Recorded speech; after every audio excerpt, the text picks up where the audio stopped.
Hello বন্ধুরা, আমি আবার চলে এলাম ছোট্ট একটা মিনি ব্লগ নিয়ে। আর এটা ছিল মোমো বানাই কী করে। তো তোমরা আমাদের সাথে থাকো, দেখতে থাকো আমরা কী করে বানাচ্ছি।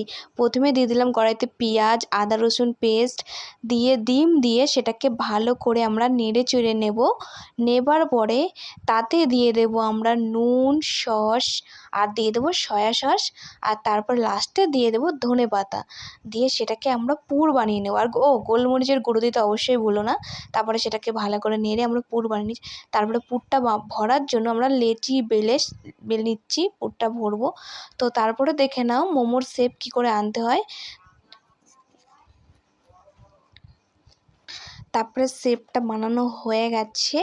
হওয়ার পরে এখন এগুলোকে আমরা স্টিমে বসাবো।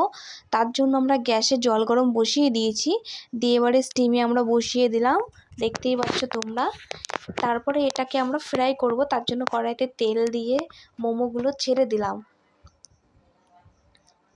তারপরে সেটাকে তুলে নিলাম, নিয়ে এবার এটাকে আমরা ওই সস টস দিয়ে যেটাকে মিক্স ফ্রাই মোমো বলে সেটা করব।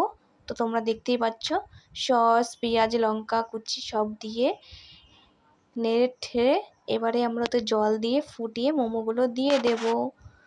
আমার এই ভিডিওটা কেমন লাগলো অবশ্যই তোমরা জানিও, আর যদি ভালো লাগে অবশ্যই একটা লাইক একটা কমেন্ট করে দিও। সবাইকে টাটা।